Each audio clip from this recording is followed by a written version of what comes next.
Yeah, going into this week, we didn't focus on the ranking too much. We kind of just focused on what we saw on tape, and we saw a good football team. They were probably deservedly ranked 14th. They've played some good football this year, and they played good football last year. And it was definitely good to pull out a win, as ugly as it was defensively for us. We just kept, our thing is pound the rock, and I was really proud of how we came together and did that today and played complementary football. Offense, defense, special teams, even getting a touchdown in there. Really proud of those guys. Just proud of our efforts and proud of our cohesiveness as a team today. What did you see on the conversion attempt there at the end? It looked like their quarterback was kneeling or something. Everybody's trying to figure out what was going on. What did you see? I think initially I saw the ball move, and so I thought it was going to be a false start, and so everybody was like, what's going on? But obviously have to look at it on tape. Not really sure what they had drawn up, but learn from it and move forward with it. So, what did you learn about your team today, good, bad, or otherwise? We got a tough group of guys, and I think we knew that. But it's definitely awesome to go test yourself and put that on display and see that for real under the lights and go put that on display on the national stage, and just so proud of our guys. So. What was the message on the sideline when Terrell left the game? It happened kind of fast just because it's the heat of the battle, so it's just next man up, and Matt has done an unbelievable job in practice.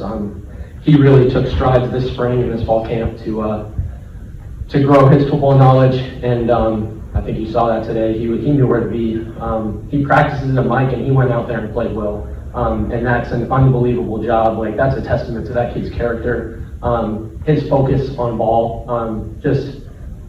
but so proud of Matt. He's one of my best friends. I love that kid. I remember this fall we talked about why we play football, and he's from Odessa Permian, so he's like, it's all I know. I just love football. I love the game. And I think you saw that today. He just loves going out there and making tackles, and I love that kid, so it was cool. Dillon, it seemed like you guys changed a lot of looks to Purdy today so that he was never really comfortable. He could lock in on his progressions or get comfortable. What was was that kind of the plan coming in, or just kind of evolved that way today? Yeah, I think anybody in the football world knows we like to bring pressure. It's kind of our identity, so just switching up the looks for them was good. We try to bring different guys just so that they don't know who's coming. That's kind of like a football principle. So just, I don't know, I don't think anything was necessarily so different, but things are really simplified in our minds. Coach Roberts does a really good job at that. And, maybe it'll look really different to the other team, but to us, it's essentially the same concept that we ran 2 weeks ago, but like it's the same call, but it just looks a little bit different. I don't know.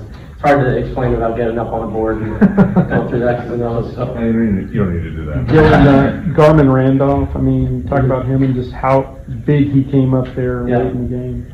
You talk about pound the rock, like our team mentality, and that kid is pound the rock to me. Like it's been a while since he's been back on the field. I think maybe last week was our first week back with him. He's been battling through some injuries, and really proud of the focus that he's brought to practice. I think you saw that. Really proud of, or just really happy that he was rewarded for that with that interception. Iowa State does a really good job with their tight ends. They get into 12 personnel and get into 13 personnel. And we counted on Garmin to come in there and make plays, and he got the job done, so proud of Garmin.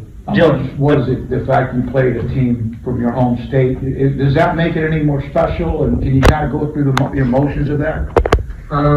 Yeah, certainly it's emotional. I went to games at Jack Trice growing up, so very cool to play that team, and I've seen the rise of Matt Campbell and his Cyclones, so when I watch Iowa State on tape, I see a tough team that really loves to play hard, and a group of guys that love each other, and so to get the win over those guys means the world to me. I keep going back to the same things. I'm proud of our guys. It took a while, but I think we pounded this rock and we broke this rock. So we're moving on to the next. So, Dillon, from your perspective, what was the difference in this game that gave your team the win? there's a lot of stuff that could have given them the win that we did. It was certainly a dirty game for us, as far as penalties go, rushing defense go, and those are things that we have to fix moving forward. So, defensively, we're not necessarily happy with our performance. I don't have the stats here. They had a bunch of yards, so got to do better next week. So. Dillon, Breece is one of those guys that can enter into a pile and escape. It's one thing to watch it on film, it's another thing to kind of experience it in person. Can you just talk about going up against a great back like him and how y'all think y'all did executing your plan today? Yeah, I mean, I think Breece gets a lot of media attention for the player that he is. He is a great player, but I've been more impressed with the person that he is. You tackle him, you make a play, and he gets up and he's like, "Hey, nice play, 5." I'm like, how does he do that? I'm working so hard to tackle this guy, and he's like such a nice dude. But I'm excited for his future. I don't know what that looks like for him, but he's going to play at the next level. And you kind of look back on teams that you've played, and you're like, oh, I played this guy, like he is now in the league. I played this guy, and I think we're going to look back at Breece Hall and say that. And it's cool to have that like on your resume, like, hey, I tackled Breece Hall. Just like. I really like that kid. I think he'd be a great teammate to have, and just really happy for his successes. But obviously, they'll move forward and learn from this loss. So, Dillon, was it Fitz on stopping him? Because I think he wound up with like over 180 yards. Yeah, I mean, usually it's Fitz. If a team is running the ball, there should be every gap accounted for. So we just gotta get back on the film and watch it. It certainly gets harder when they bring in extra tight ends because there are extra gaps, and so we gotta fit with DBs, and it gets a little bit harder for us backers too. Just with if it's a multiple choice test, it becomes A, B, or C, or it's from A, B, or C to A, B, C, D, or E, and so it's like the probability of guessing right, speaking that way, just goes down. So I mean, it's something that we have to keep working on, obviously, because we're going to face it in the future. But what is the outcome of the process? So we're just focused on pounding the rock and having a good week this week.